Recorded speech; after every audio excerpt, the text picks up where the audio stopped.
And so we come to the end of the Sack-A-Roo experience, which is sort of surreal now that I think about it. However, what we're going to do is we're going to give him a farewell that he deserves. And the first thing that I thought that I should do to do that would be to go back to those frames from the last video that I was talking about, where it felt a little odd that the transition he was making from the kick felt forced, just sort of like defaulting back to an idle animation. And I was like, okay, maybe if I go back and I add a little bit of curvature, a little bit of motion to that return animation, it might come to life a bit more. And after flipping through all the frames, I actually noticed something I hadn't before, which was that I haven't done all of the accessories. I haven't actually finished the frames, and perhaps that's what's actually wrong. What am I talking about? The tassels. I told myself I was going to do those at the end. So what I'm going to do instead is I'm going to add in all the tassels onto these frames and complete them, so that way I get the whole picture, because it could very well be that the only reason why I don't like these return animation is because it's the only thing that we have to look at. There isn't all the accoutrements to distract us from these things. Perhaps it could be that this animation is hidden within other animations in terms of people's attention span. So because I have to do the tassels anyways, it's work I can't avoid, I might as well do that now, and then once I'm finished, go back and see whether or not those frames actually need to be changed. This tassel in particular was a bit tricky because I had to figure out whether or not I wanted to have it be in front, behind, to the side of the leg as it's making its way across. I don't want it to go underneath that baseline that you can see down there, because then it's clipping through the floor and that doesn't make any sense. And I don't want it to disappear, because it disappearing we don't benefit from that effect. So I figured I would use a balance between having it occasionally clip in front of the outline of the leg. Sometimes it's within the entire leg, sometimes as right at this point here, it's already, the momentum is carrying up past the leg after it already kicks the ball, so it kind of has this swing. The leg kicks and it's to the side of the leg as it's doing the kicking motions, and then when the leg stops for the kick, the tassel still has motion, so it's going to fly up and then make it fly back down and hang accordingly. Now I have to do the tassel returning, and I came to an interesting problem here that, again, I didn't anticipate, partially because I only planned so far ahead. So the tassel at the beginning, that starter frame that we returned to, its tassel has a position, and that position is actually facing away from the body. However, you can see here that the tassel, as it's returning, it's facing towards the body. So I had to come up with some sort of solution to get the tassel to go back to its original place. And what I thought I would do is I would, just like the ball appears to be rolling or sliding as it makes its final arc and then kind of makes its way back into place, I thought, what if, much like when the leg kicked the tassel and it went up after the leg stopped moving and then dangled back down, when the leg returns back to its starting position, that same motion pulls the tassel, swinging it all the way around, right back to its starting position. What might that look like?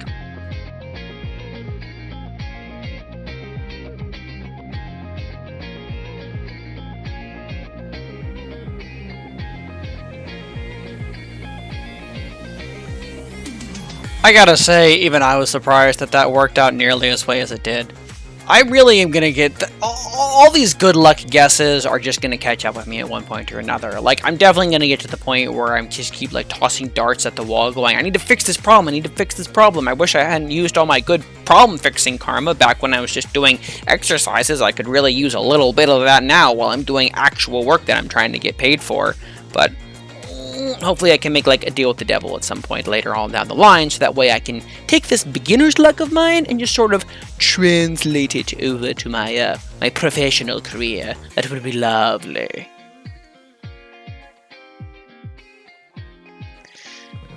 Then again, I suppose another part of me is thinking, well, yes, some of these might be beginner's luck, some of these might be intuition, some of it might just be that I might actually just be picking this up as I go along. Like, I might actually be learning something. I know that's kind of crazy for me to think about, considering where I started from. But it again, like, speaking of things that are surreal, it's a little surreal to think back when I started this channel. I was doing it just because I wanted to be held accountable, and I figured at some point along the lines I might learn something unique, and then probably eventually just have to go to school anyways.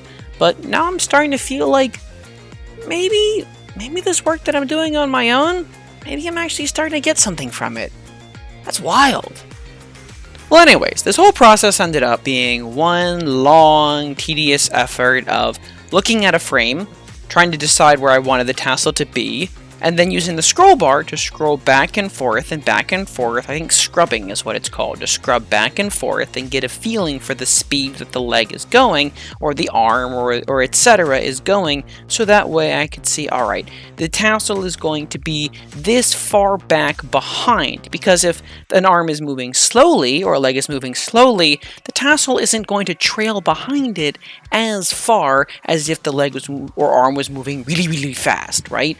And the amount of frames that I have defines speed, and also the distance that each appendage travels from frame to frame also defines speed. And at this point in the game, it was all just feeling. Sometimes I went, okay, it's traveled 45 degrees or even 90 degrees, that tassel's gonna really have to be trailing because that sucker is zooming. Other times, like where the leg is at a kick. Now that it's at this kick point, I have to decide where is it that I want it to reach its maximum altitude, how high do I want the tassel to go before it stops moving and falls back down.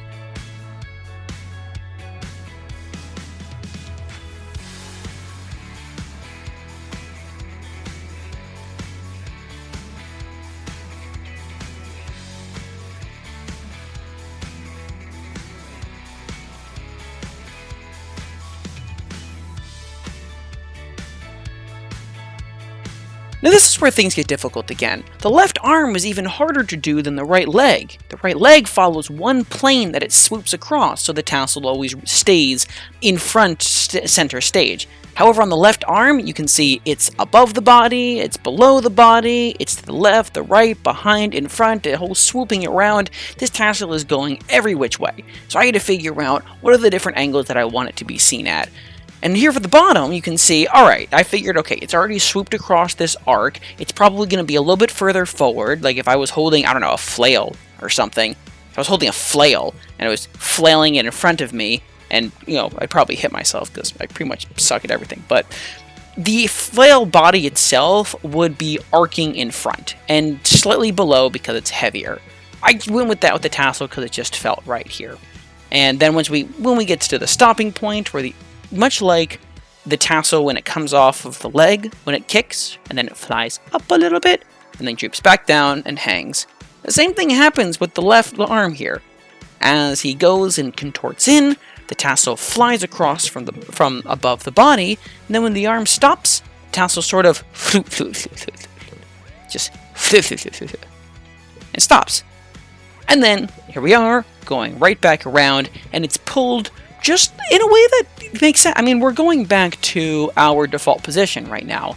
So it's going to be a combination of the tassel being pulled back to its starting position, but also just the arm naturally returning there anyways, and the tassel is just sort of following along as it goes. Followed up right here nicely with a little bit of and then landing smoothly.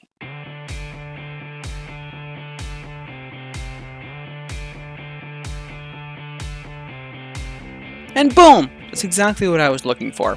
I wanted the tassels to distract the viewer from the lines in the body of this flower sack that I as the animator am not satisfied with, and I think they do a fantastic job.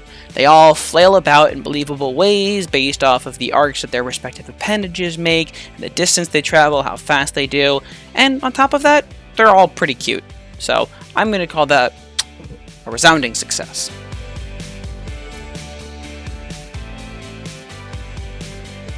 So now we get to the cleanup stage, which for the most part is, as it states, going over all the frames, dealing with all of the blemishes, making sure all the lines are pristine, everything's connected, and that overall each individual frame gets all the love it deserves to be the best possible version of itself that it can be. However, there's really not much to talk about regarding how I actually go about cleaning up. It's really just whatever bothers my OCD at the time. So instead, I'd like to take this time to do a little bit of personal reflection on the flour sack experience. If we go all the way back to where we began with exercise 9, 10, 11, 8, exercise 8, flour sack waving. We were taught a simple lesson, which is that you can express personality with the body, not just with the convenient tools of the face or of dialogue. And that in cartooning especially, or animation, because I imagine that this also does translate to 3D animation, which is not my realm of expertise, which I don't really have anyways, but the point is that the body has so many opportunities for expression and character development. However, the only way that sometimes you can learn a lesson is by forcing yourself to remove all possible cheats and all possible ways out, and to focus cleanly and purely on one particular aspect. And this, the flour sack, I believe, succeeded in teaching me just how important body expression can be.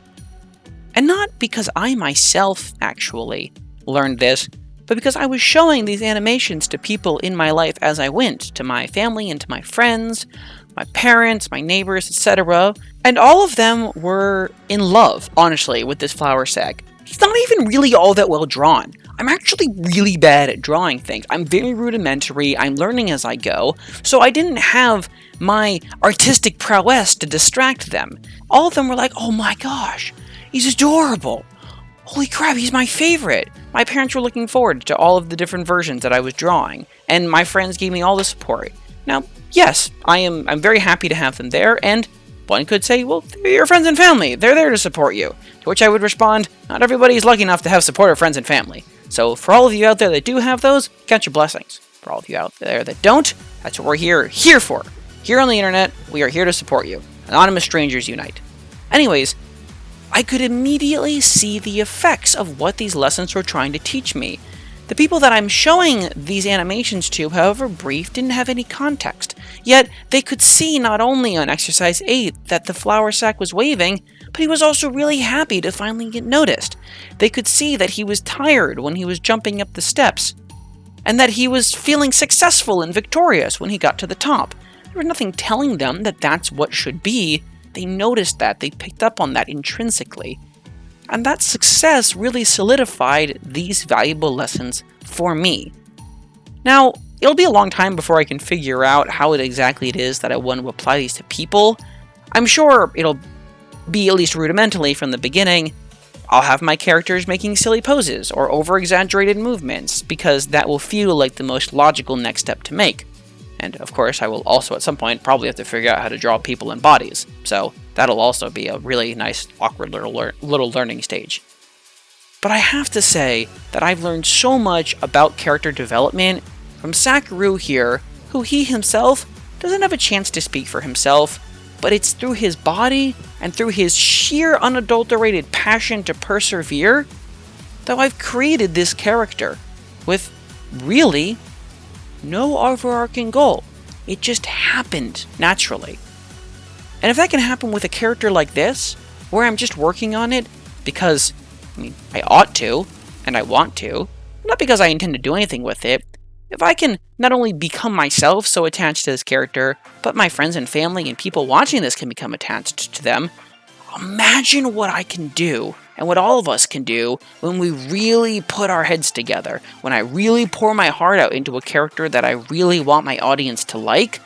The possibilities are endless, and have already proven to be successful. I honestly can't wait. So, with that, let's take a look at what we have managed to accomplish here at the end of the Sack-A-Roo experience. With all of our frames cleaned up, I have to say that this is a beautiful loop. This is exactly what I wanted. I wanted it to be believable that this animation, that this action would be repeated over and over again. The ball bounces really nicely, it comes quickly off of his foot, slows down a bit where it needs to on the first arc, bounces believably through the many arcs, and rolls nice and conveniently back to our starting position. That animation, that action, is what makes the loop believable. As for the actual Sack-A-Roo himself, there's a lot here that I did not have to do before. The angles and the perspectives from the top of his body, the swishing nature of his right leg, the tassels, which I did at the end instead of the beginning. They feel so much more real. Everything about this flour sack feels more real and smooth and clean than all of not only the flour sacks I've drawn before, but all the animations I've done before. This loop really does feel like a culmination of all the effort that I've worked for up until this point, and I must admit it is immensely gratifying to see. So, with that, thank you very much, Sack-A-Roo. We all love you, and I'm sure we'll be seeing you again soon enough. You will forever be dear to our hearts. And for all of you out there watching, thank you so much, and have yourselves a wonderful however long. And there you have it, the end of one adventure and the beginning of something new. So, in honor of new beginnings, I'd like to thank the highest honored honorable mention there is. You! If you're new to art like I am, tell us below how you're holding up. If you're experienced, let us know it helped get you through those early years. And if you're just here for the fun of it, well then by golly, tell us why animation jives with you. I look forward to chatting with you all, and even more so, to what the future holds.